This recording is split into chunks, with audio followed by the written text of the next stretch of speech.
To fa masu yi saurare barkanmu da wannan lokaci kuma sannan marhabanmu za su jadon wani sabon shin nama cikin labaran namu fana safiya fatan an waye gari lafiya. To dai a cikin shirin namu na yau dai za ku fara jin dai yadda dai wato dai da sojojin ƙasar jamhuriyar Nijar ƙarƙashin darajar Abdulrahman Chani wato dai shugaba dai mayar kwakwarya yayin da suka kama wasu kalan muggan makamai wanda ake cewa na ƙasar Rasha ne a wadda ke cewa na ƙasar nan ta Faransa ne. Masu saurare sannan kuma cin shirin da yau dai za ku azin yadda dai Abdulrahman Chani yake ƙara sa ke ƙara samun goyon baya daga ƙasar 'yan jamhuriyar Nijar da ma Mali da Burkina Faso da kuma dai yadda a yau dai zalika dai a shishin na yau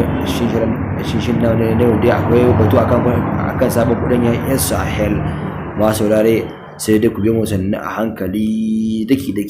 domin ganin yadda za mu kawo ku labaran namu ba gargada. Masu saurare amma fa kafin mu inda ma zuwa kanin labaran namu da yanzu za a dai fa so ya kasance wannan shine fake na farkon ku na zuwan ku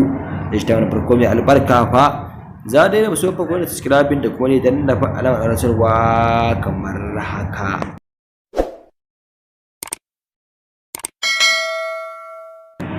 To madalla za fara da al'amarin kasar jamhuriyar Nijar ne tun bayan da aka bazin Muhammadu yin mulki hakan ya jawo ƙungiyar ta ECOWAS ta samu takamai da dama amma sai dai fa yanzu ana zancewa ƙungiyar ta ECOWAS da abubuwa za ta cire kasar Nijar ba daidaita ko kuma kula za a samu a dan sulhunta tsakanin Nijar, Mali, Burkina Faso da kuma kasar Najeriya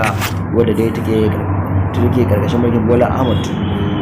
Da na kusa sojojin kasar jamhuriyar Nijar ba sun yi ram da wasu makamai wanda ke yi cancancewa fara na kasar Faransa ne amma sai dai bayan zai ba a gama tabbatarwa cewa na kasar ne na Faransa ko kuma dai ba na Faransa bane ba. Masu rare sai ku bi musannin hankali domin ganin da za ku wani koyar da abawa. Masu rare sai su ga cewa cikin shi na ba cikin labaran na wani lokaci mota lafiya Allah fesa da wani alkhairi amin summa amin.